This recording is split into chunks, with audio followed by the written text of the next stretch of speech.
because I'm outside, and so I kind of wanted to be able to hear I think it and should be not a have too much ambient noise. I think it should be a new goal with every episode to have a different pair of headphones for Jeff.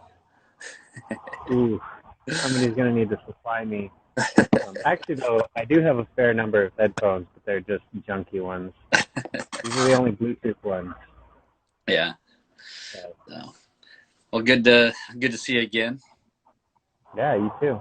Yeah. So, this today we're just going to talk a little bit about what some exciting things that happened with our team this week. So, Yeah.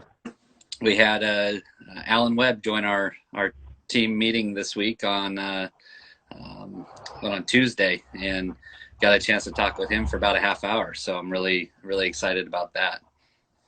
So, Yeah, I mean, it's not often you get to talk to the American record holder yeah, in anything.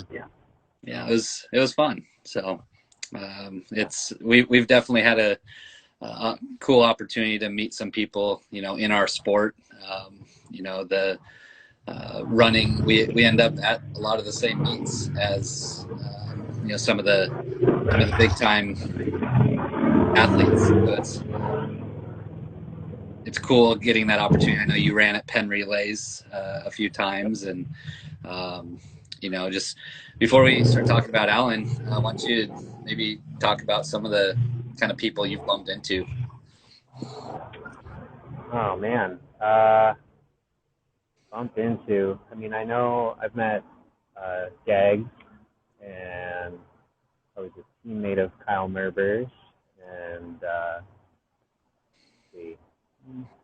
I mean, kind of just off the top of my head. I mean, I remember when I was a kid, I was running. I actually ran against Galen um, before he was actually serious.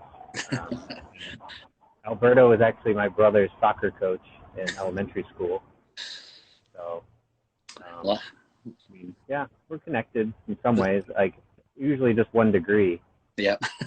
Yeah, Yeah, the 7 degrees does not really apply in the running world. it's So, super small. Super small. yeah, So um, I met, I'll say I met Alan the day that he broke the high school record at um, yeah, at Hayward, and I know you said you were at that meet. Um, yep. We were there and we met his coach. I don't think I met Alan okay, that day, but I met his coach. all right. Yeah. So tell me, I guess let's start there. The first time we met Alan, or saw Alan live, but kind of what's your recollection of that race from that meet, the Prefontaine Classic?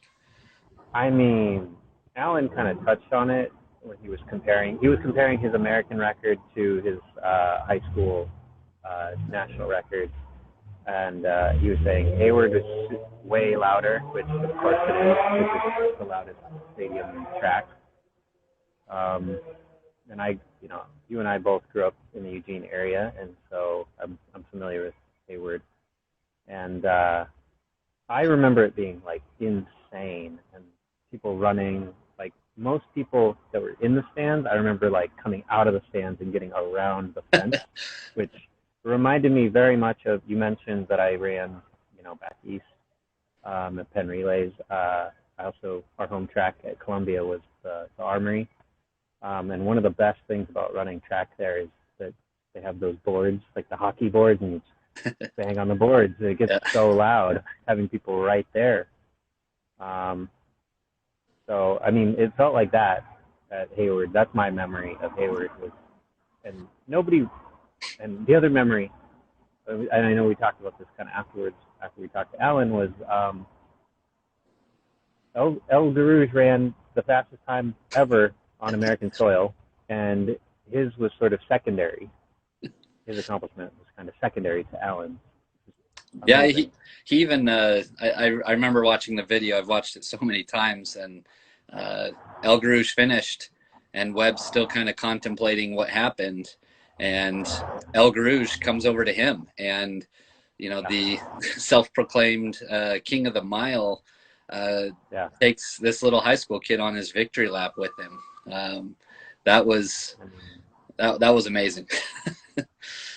Absolutely. I can't even imagine what that would be like to experience that as a 17, 18-year-old kid. Yeah. Yeah. No, Mind-blowing. you and I have both, growing up in Eugene at Hayward Field, essentially as our pseudo home track. We've definitely got to experience some amazing meets throughout the years. That the 2008 Olympic trials 800, when between University of Oregon and Oregon Track Club guys going 1, 2, 3. That was an incredibly loud race in that 800. When Eric Logsden and Ian Dobson battled, and that earlier that year, I think that was kind of a resurgence year in Oregon distance running. Dobson had proclaimed he was going to break Pre's record in the 3K, and that's sacrosanct in our state, and. That kind of spurred up an amazing race. That was one of the loudest. I was at Penn Relays when Usain Bolt came. That was incredibly loud, but I vividly remember the Alan Webb mile race being the loudest I've ever been at. And it was really cool to experience. If you watch the video, the announcers even say there's Alan Webb in last. But he's running his pace. He ran 58, and it was phenomenal to watch him methodically keep his head in that kind of a race. High school kids are notorious for just running with the race and not within themselves. Yeah. And I just remember him just creeping up the whole race, and the energy at Hayward, and especially the Bowerman Mile, is always good, but it was something on another level that time, because people they knew what was happening, and to break a 35 or so year old record was amazing. And I don't know how to place to plug the Prefontaine in that way, but I feel like as a kid going to the Prefontaine all the time, I remember that like every year they put so much thought into the design of the races and who they brought. And I remember I went to that meet knowing that that's what Alan was trying to do. I didn't know who he was, but I knew that there was some high school kid who was trying to break Jim Ryan's record. The year before, Don Sage just missed it. It was like 4.2, and I was actually a photographer that year. I got contracted by some random company, and they asked me to photograph it, and so I got in the end of the straightaway, had the nice angle, and I remember catching his expressions when he just missed it, and so seeing Alan just destroy it that year was pretty special. Yeah. Even though he had broken 4 indoor, so it was a little anticlimactic on the will he break 4 aspect of it. It was record or bust that day. Yeah. So we're just to recap for whoever's joining midstream here, we're recounting our some stories about Alan Webb, and he visited with our team this week, and I'm going to be posting that full video Saturday morning, 9 a.m. Pacific. It'll be on our YouTube channel. So I'll put the link in under this video. I'll post this video, and we'll put the link under that or in our bio if anything goes wrong. But 9 a.m. Pacific, we'll be releasing our Alan Webb chat. So one of the questions our kids asked was American record or high school record, which was more meaningful. Did his answer surprise you at all? A little bit. Just because, well, at first I think it was shocking because I was like, oh, really? Like, I remember the high school mile record being like amazing. I was so I don't even remember exactly what year that was, but I was in high school. I know that, and that was my life at the time, and so it was a huge deal. But that's also very like me centric. not thinking about him, because when he broke the American record in the mile, I was doing my own thing in college and maybe just post-collegiate, actually. And so I was just in a different space. But the way that he talked about that, the goal, like setting a goal, working towards the goal, achieving the goal, was the thing that, like, after he explained it, it made a lot of sense to me why, oh yeah, this is the one that's more meaningful. How about you? What were your thoughts when he said that answer? I don't know. I think I would have been surprised either way, because both of them have, like, they have an all-time implication, to be the fastest miler in high school of all time.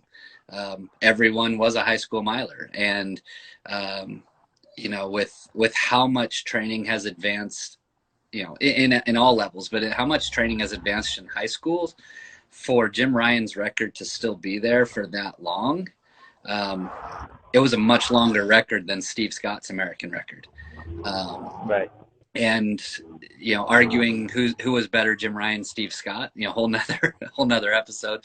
But Jim Ryan had some of the highest highs, and Steve Scott had the most sub-4 milers in American history too.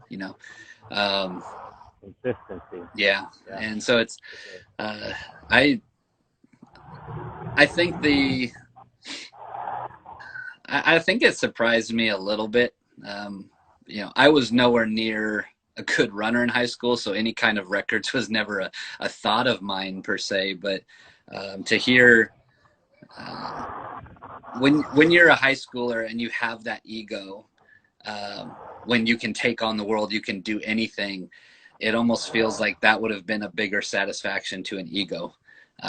Whereas with him, he was thinking more all time, long term. What am I gonna, like, that was a stepping stone for him. And I think he even I guess what surprised me more about his discussion on the high school mile was how it seemed like he downplayed it, and how it was almost that he expected that was going to happen. That he the year before ran 4:0 something, and was I think he said injured and didn't get the chance to really run as fast as he wanted. So had he been healthy, that progression wouldn't have been as amazing as it was, or as eye-opening as it was. And then indoor, he ran 3:59 that year. So, dropping 7 seconds from indoor to outdoor is not abnormal. So I guess that's the part that surprised me more, was that he almost said, well, it was like I knew it was going to happen,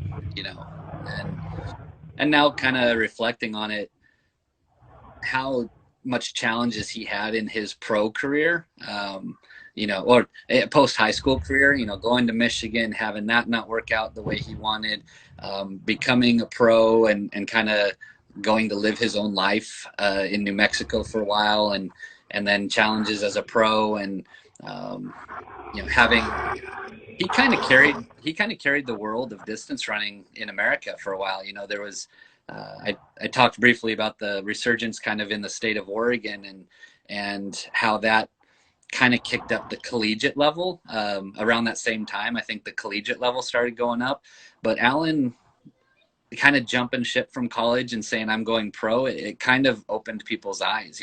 Several people are doing that now. Did it, and most recently another Virginia kid, Andrew Hunter, he did it. So, Alan kind of stood out there and said, well, I'm going to do this. And so kind of on that. It's similar to kind of what, when you look, I think it's commonplace to talk about the NBA players like LeBron James and people that they skyrocket from, maybe out of, or jump straight out of college and into pro, or actually in his case, just straight high school. But, that's not common in track, like you're saying. Like, that just doesn't happen. And so he maybe started something there. Yeah, and I read I read an article kind of, I was reading a few articles about Alan this week, and one of them was by Tim Layden, Sports Illustrated guy, and of quite good fame. And he talked about, I think it was Alan's last Olympic trials, and how it felt like the sport had kind of surpassed him at that point. And I think his phrase was like Alan basically started this wave, and it was kind of bookending, kind of poetic that he was there watching people beat him, who he helped kind of get things rolling for. And if you do kind of take that historical perspective, Alan meant a lot to the sport, more so than just his American record. A lot of people definitely comment on the things he didn't accomplish. But when you think of how few Americans were impactful on the world scene around that time versus now, it seems a lot more commonplace. Maybe he carried a lot more weight on his shoulders than people realized, and maybe he opened up that door for people. Oh, 100%. You mentioned that high school, the Logsdon, Dobson, that whole experience of Oregon high school. And I mean, I was one of the benefactors of that. And Galen was as well. And then Galen went on to do great things for the sport as well. And so, I mean, we stand on, what's the expression? We stand on the shoulders of giants. That's the way we move the line a little bit further every time. And it takes some monumental effort to do that. Yeah. To be one of those people. Absolutely. And I definitely one. So I think those are the kind of people that you can't really appreciate all of that. You can't appreciate what you have till it's gone. And I think once this, we're not really in the next generation per se. It's just kind of a continuation of, and now as a coach, everything feels like the same generation. Just, but I think once this crew of mid-distance runners, Manzano to Centrowitz and Simmons in there, I think once we kind of get past their time, they might have the ability to sit back and reflect on the impact that Alan Webb had. Kind of like LeBron not really wanting to reflect on what Kobe meant to him because they were still contemporaries. And so I'm not, that much of an expert on his career per se, other than kind of some of the generic comments people make about, not quite getting the potential realized at the world level and such. But I wanted to talk with you a little bit about what he talked about with regard to, one of the quotes he said to us was stay in your lane, stay in the moment. And how he went to that 10K, and not necessarily on purpose. I'll let you share kind of why he ran that 10K, if you remember. Yeah, I kind of vaguely remember that he said he missed something. Cross. He missed U.S. cross. Oh yeah, because he was injured. He got injured and he wasn't able to run the U.S. cross championships, and because of that, he was like, well, I got all this base training in, so I might as well run something long. Yeah. And he just hopped into a 10K at Stanford, which, they're notorious for that. Those early season 10Ks are, you just ride the train. But he just hopped into one and ran a phenomenal 10K. 27:36. Yeah. One of the fastest debuts ever, if I am remembering correctly. Yeah, that's kind of how I remember it too. And I remember he said something interesting to me, which made a lot of sense to me, was he kind of fooled himself into thinking he was more of a true distance runner. Yeah. when in reality, he said, he's actually a true middle distance runner. He's kind of more powerful type guy. So. Yeah, so I kind of want to hit on two things there. One, the misperception that if you are a mid-distance runner, you can only be successful mid-distance.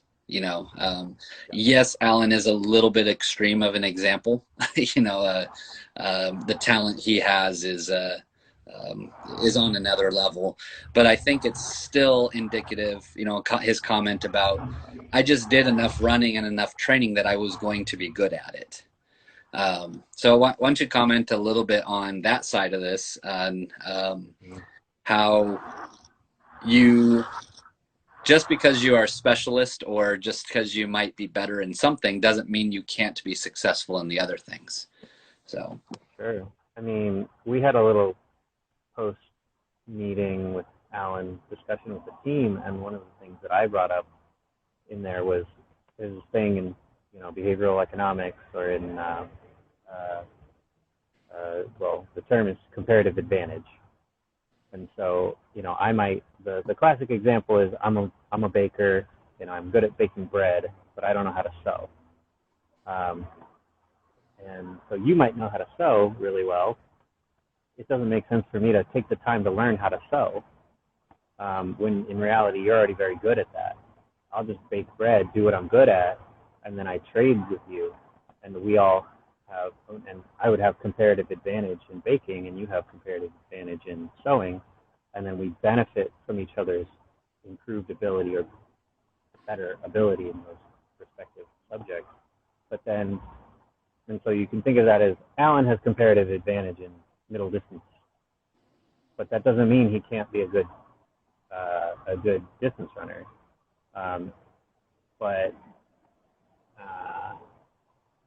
So, I mean, I'm kind of losing my point here, but it basically just meant that it took a lot of work for him to get to that point, to run that 10K, but that doesn't mean he shouldn't or that he couldn't. And kind of to your point of helping, some people think that they ought to be just specialists, that's all they can do, and it becomes limiting. But I always get back to, it's a choice. You choose what you're going to be good at. Some people have natural inclination to certain things. You and I were both steeplers, and I think it takes a certain skill set to be really good at that, but anybody could learn to do it. It might take a lot more work than it's worth for them to learn to do that, or it might end up with them injured to do that. Whereas they could just run a good 10K or a good mile, instead, with a lot less effort. Yeah, and I think there's definitely lessons on the positive side to learn from, the fact that you can be good in a variety of things.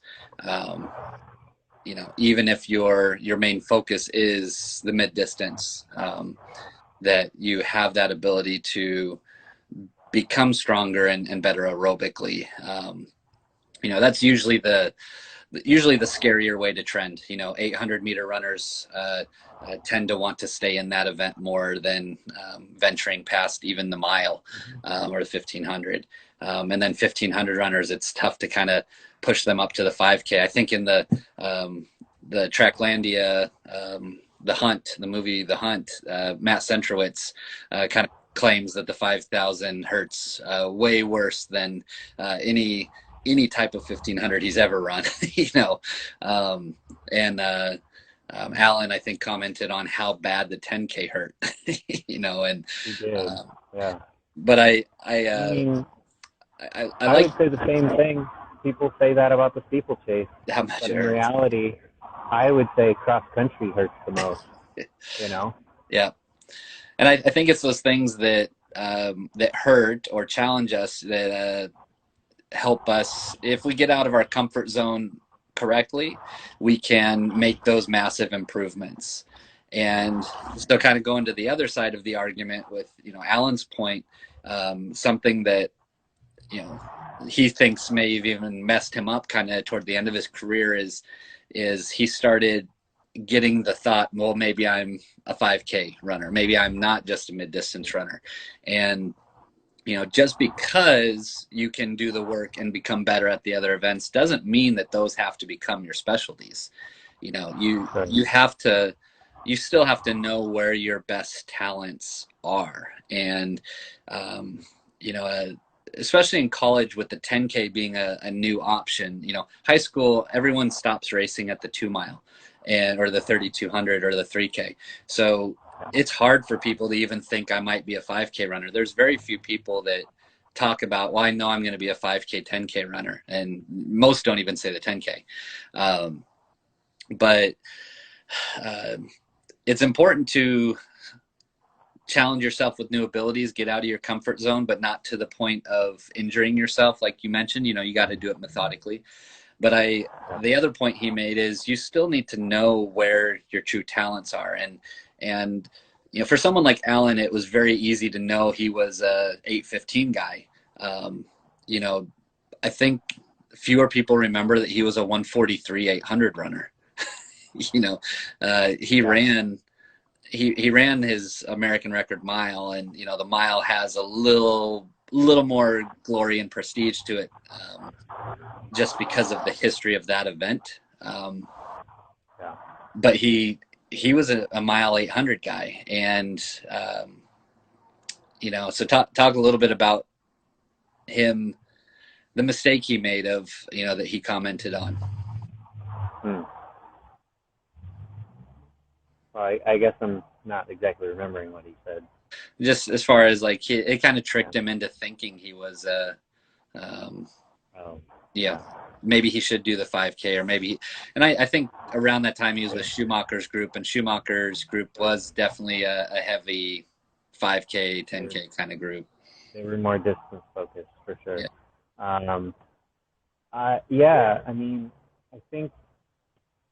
I think we're kind of walking a line here where it's, when you were talking about, I hear limits, like it's important to find out where your limits are, because a lot of times you don't know where they are until you try. Sometimes people look at, failure as a bad thing. I think it's an opportunity for growth. When something hurts, it means that there's something to be gained by leaning into it. That when I say lean into it, I'm being, like literal when I say like lean into it. Don't like run through it. Don't jump into it. Don't dive head first.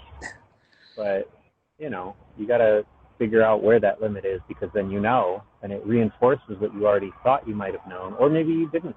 You were completely wrong. Like, oh, I think I'm this kind of a guy. I always thought, I'm a smaller, more muscular type of person. And I was like, oh yeah, I'm a shorter distance guy. Turns out like a little bit longer is actually ideal. I think I was a 3K, 5K kind of person. Yeah.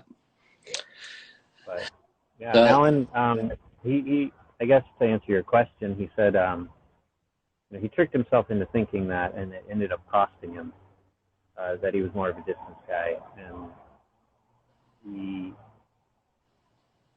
kind of got away from what it was his, went a little too far in that direction, when in reality he should have just kind of stayed for the 5, and mile 5 really probably would have been his ideal. And actually, even when people run that, I think, oh, 3K, there you are. if only that were still a fix. So yeah. I wonder. Yeah, go ahead. I wonder how much now we sound like Stephen A. Smith and all the speculating every morning on ESPN, but I wonder how much doing that 5. I know he did the 10K because he had that strength, and his season didn't really open up till a little bit later. But I wonder how much of it was also the opportunity to get away from a little bit of the pressure, because it just builds in that 1500. That's where his bread and butter was. That's where everybody's pressure on him was too.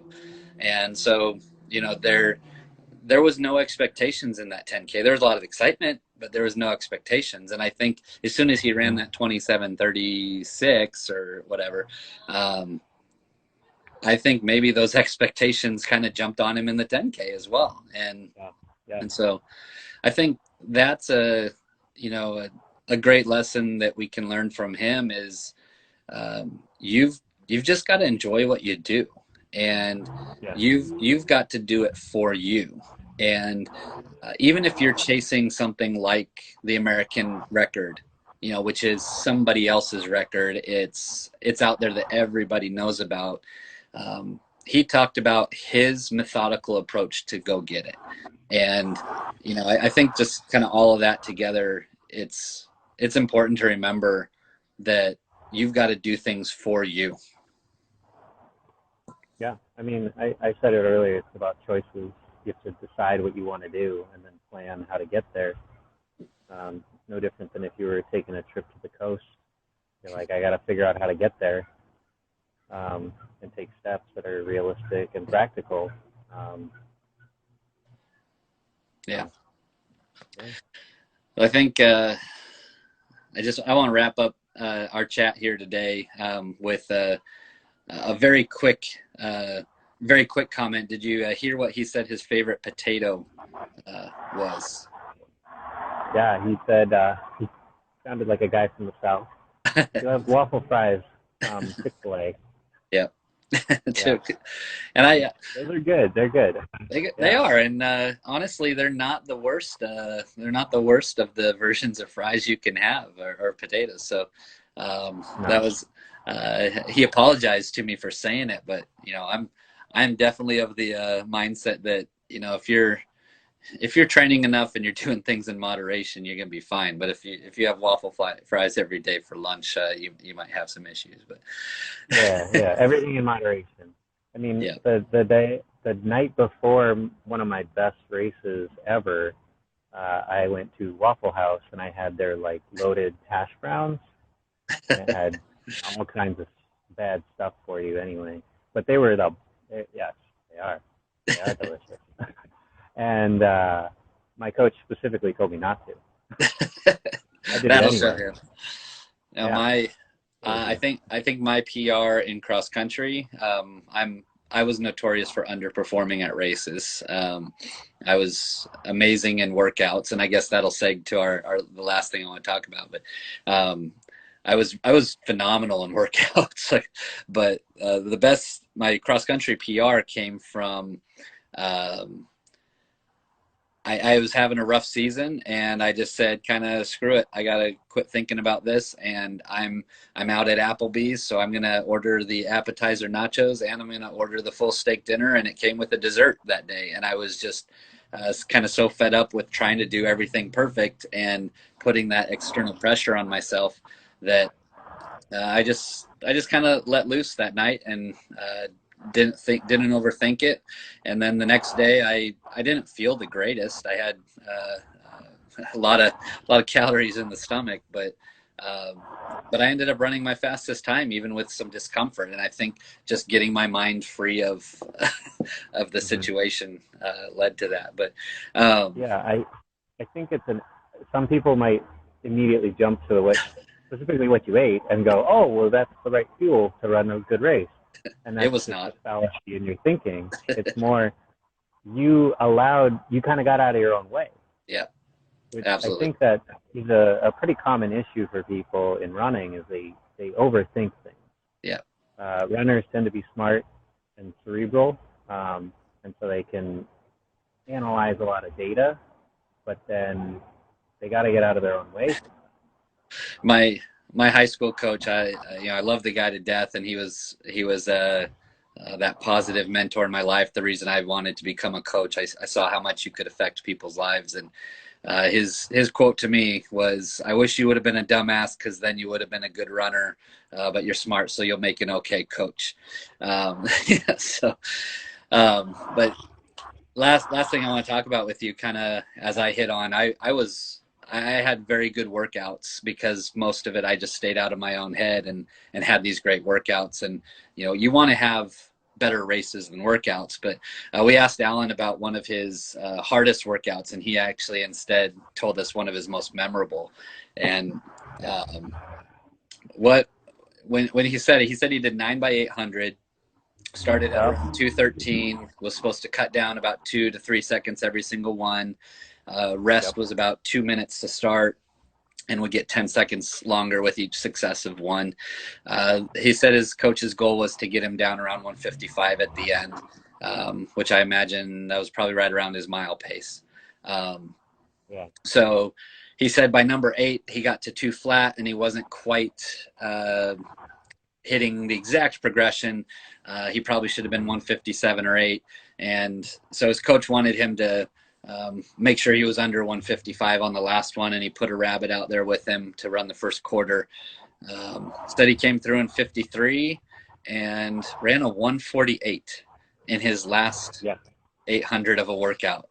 What's after only about 3.5 minutes rest from 8 to 9? Is one of the things he said. So a long rest. You've basically been doing, averaging 204, 205, averaging about 205 for 800s with average 3-ish minutes rest. And then for 4 miles. For 4 miles. And then you run a 148. What were you, what was your thought when you heard that? So to be honest, when I first heard it, I just was like, whoa, man. And then I remembered, oh yeah, he's a 143 guy. So whatever. It's not, relative to slow down that much is not that big of a deal. But then at the end of a workout, it's so hard. But actually, after kind of meditating on it a little bit, it seems to me that he's a competitor. You got a rabbit in there. You've got something for him to go for. It became a race. Even if the first lap it was with the rabbit, he's racing something, and then for the second lap, it's probably just racing himself. His comment was that he felt it was like an out-of-body experience. Like, whoa, am I really doing this? Is this happening? Let's just go with it. And so it kind of goes back to your point, get out of your own way, and great things can happen.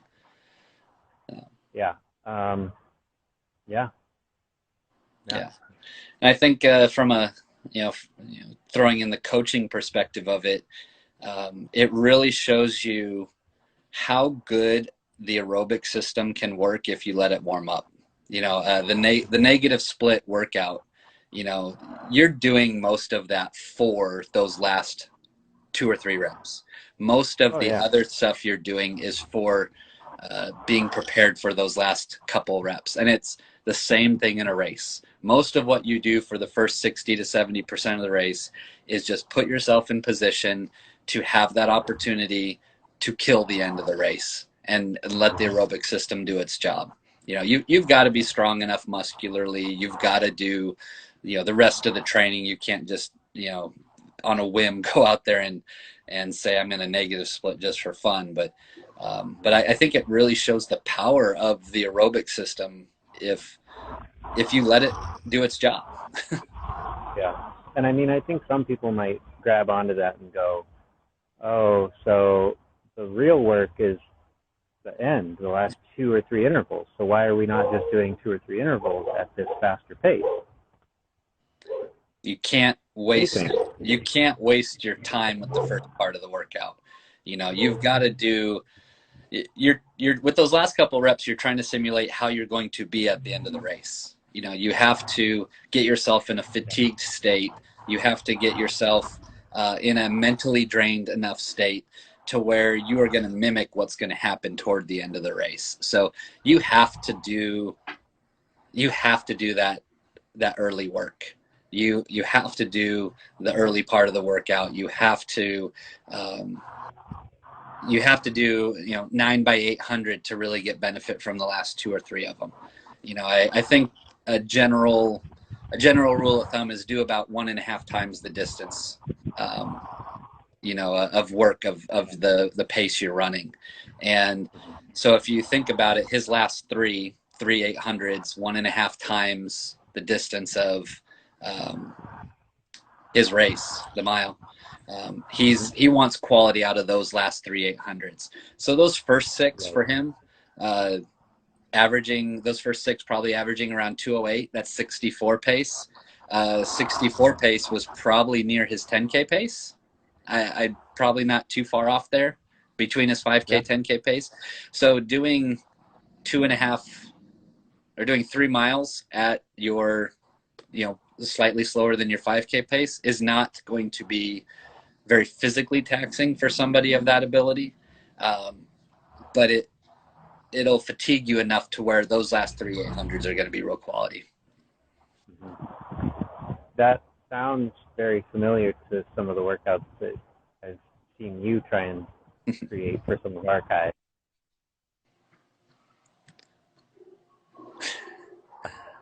This spring, I saw some of those workouts, those hikes where it's, 3-4 miles at the 5-10 pace, and then you're running a couple of really quality intervals at the end.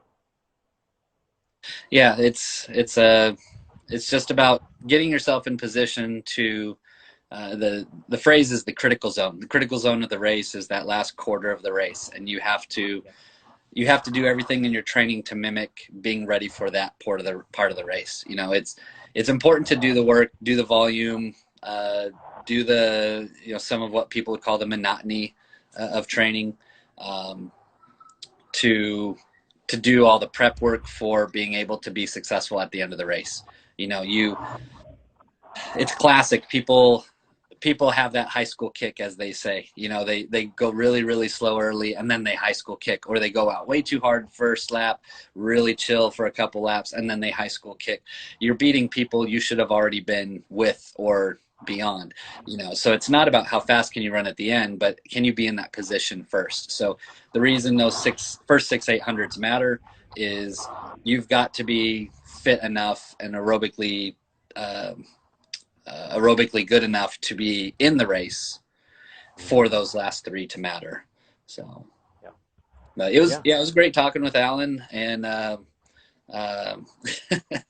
my buddy Papione on. He's going to that high school kick life. But it was great talking with Alan this week, and I'm really excited to release that video. We're gonna do it at 9 a.m. On both our YouTube and our Instagram pages. We'll release that video. So 9 a.m. Pacific time. We're gonna share the chat that Alan Webb had with our team, and we look forward to having you guys watch that. And next week we've got a pretty good guest as well, and we'll probably promo that throughout the week next week. But thanks for joining me, Jeff. It was good to catch up, and I'm glad to have the opportunity to talk about what we learned from Alan Webb. Yeah, same here. We'll chat next week. All right. Have a great day. See ya.